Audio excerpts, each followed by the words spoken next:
Hello, clay students. So you are watching this video because you have been able to slip and score. You have, let's keep myself in the frame. You have been able to do a simple slab construction where you just cut out the slabs and then stuck them together using slipping and scoring. And now you want to move into something more advanced where you really have a whole plan drawn out and you want to make exactly what you've drawn. Let's scooch you down so that we can see how this works. Okay. So first rule is you have drawn out what you want, but you can't stop there. You then need to draw out each of the individual pieces and you need to label how many of those pieces you need.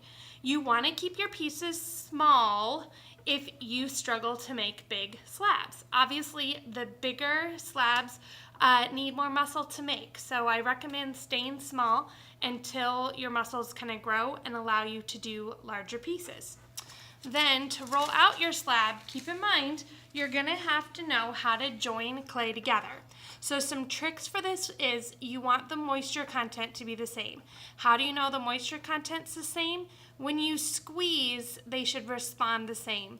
If one is harder to squeeze than the other, it's a sign it has a different moisture content. So you're gonna find clay with all the same moisture content.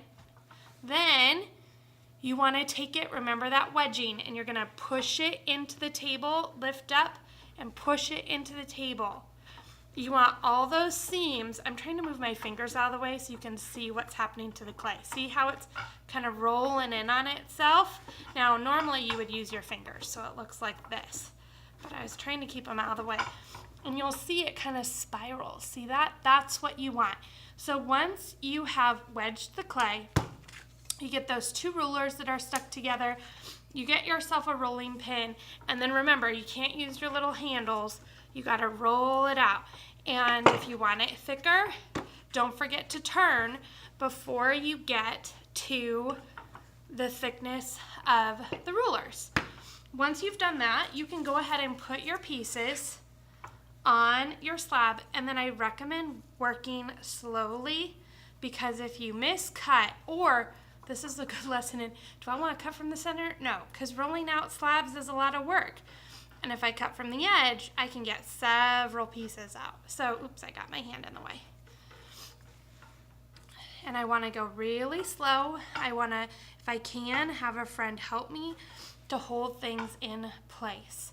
So it says here I would need 2 more of these. So we would cut out another one, right? In between classes, I always want to store clay by stacking it on top of each other and then putting it in those food containers.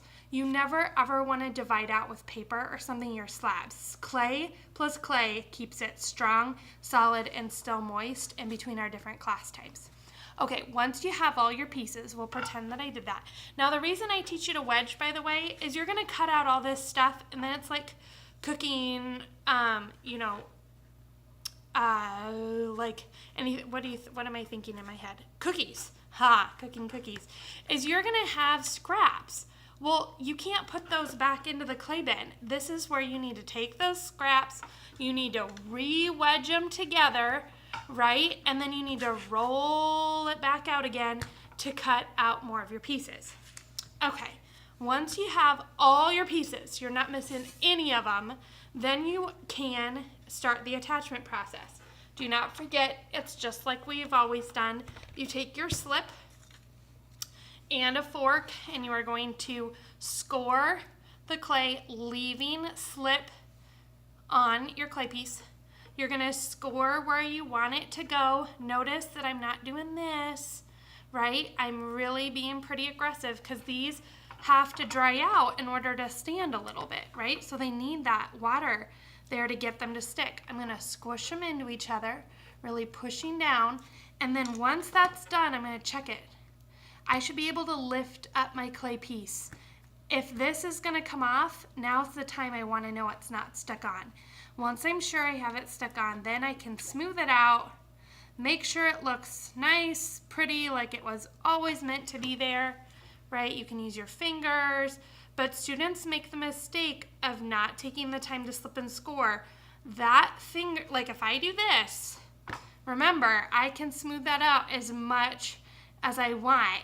but when I put that piece under pressure, it's gonna pull right off. With that, tilt you back up. I hope you enjoy advanced slab making. I recommend doing this project with a friend because it generally does take two to put all of the pieces together. Bye.